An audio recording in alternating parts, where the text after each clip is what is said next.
Good afternoon to our viewers in Asia and hello to others watching from around the world. Welcome to ARIRANG News Break. We start with domestic politics. Months of wrangling is finally over and the ruling and opposition parties are now discussing candidates for their allocated key posts. They will vote on a new parliamentary speaker and 2 deputies. For more, we have our political correspondent Myung-gil on the line. Myung-gil, give us the latest. Hello, Dan. The Assembly is currently in session and lawmakers are in the process of voting. The 3 parties each chose their candidates this morning. The main opposition Minju Party of Korea named 6-term lawmaker Chung Se-gyun for the speaker post. The deputy speaker post will go to the ruling Saenuri Party, which named 5-term lawmaker Shin Jae-chul, and the minor People's Party, which named Park Ju-sun a 4-term lawmaker. Right, Myung-gil, and lawmakers will also be naming candidates for the leadership posts of the 18 standing committees. How's that going?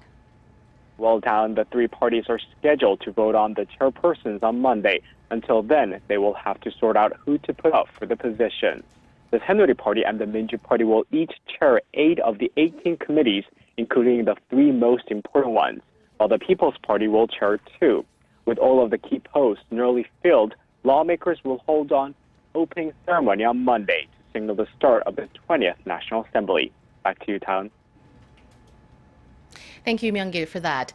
Korea's central bank has slashed its key rate to a record low of 1.25%. It was a surprise cut, ending almost 1 year of wait-and-see approach of leaving the interest rate steady. Hwang Ji-hye has the details.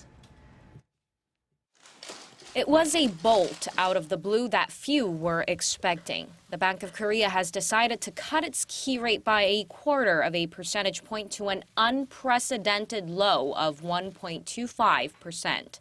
The surprise cut announced at the bank's monthly monetary policy meeting on Thursday is seen as an attempt to prop up the slumbering economy that has seen its traditional growth engine exports fall sharply for almost a year and a half.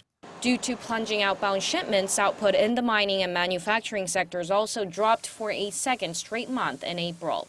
On top of sluggish overseas demand, the government's recent push to complete corporate restructuring in the country's ailing industries like shipping and shipbuilding has also fueled concerns that the drive could further weigh down the economy. The majority of analysts had been betting on the central bank keeping the rate unchanged due to uncertainties abroad, like a possible rate hike by the U.S. Federal Reserve. Maneuvering the rate against the Fed's interest rate plans has prompted fears of massive capital outflows in emerging markets, and Korea is no exception. The central bank's governor, injure, had previously questioned the effectiveness of a rate trim, and it remains uncertain as to whether the lower rate will give a much-needed boost to the economy. Concern over further exacerbating the nation's household debt problem is another thorny issue that the central bank will have to confront now that the rate sits at a historic low. Hwang Ji-hye, ARIRANG News.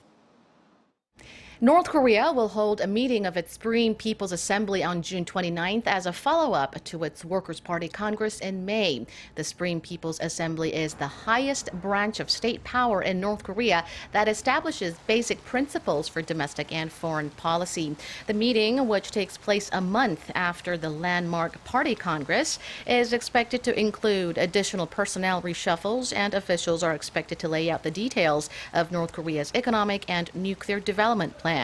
There's speculation Kim Jong-un's title of first chairman of the National Defense Commission will change, though it's not known how it'll change.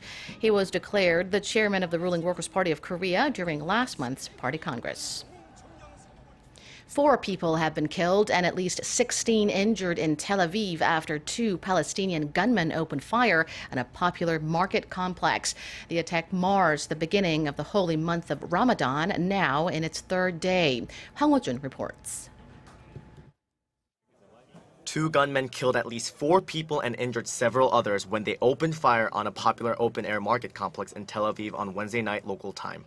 Israeli Prime Minister Benjamin Netanyahu has condemned the attack as a savage crime of murder and terrorism.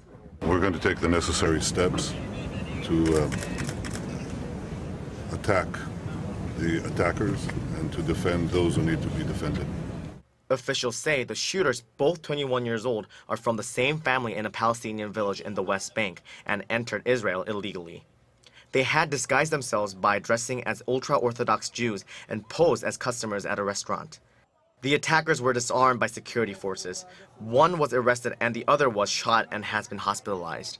Hamas, a Palestinian Sunni Islamic fundamentalist organization, claimed responsibility for the attack. It shared a cartoon of a traditional Palestinian Ramadan treat being stuffed with a bullet with the caption, "Tel Aviv Operation." Hailing the shootings as a, quote, heroic operation, Hamas also promised, quote, the Zionists more surprises during the Muslim holy month of Ramadan. In response, UN Secretary General Ban Ki-moon denounced the shooting in an official statement and criticized Hamas leaders for glorifying those who commit such heinous acts. Washington also expressed condemnation in a statement and said that cowardly attacks against innocent civilians can never be justified. Hong Woo-jun, ARIRANG News. And that does it for now. I'll be back with more of the day's quick headlines, same time tomorrow. Thank you for watching.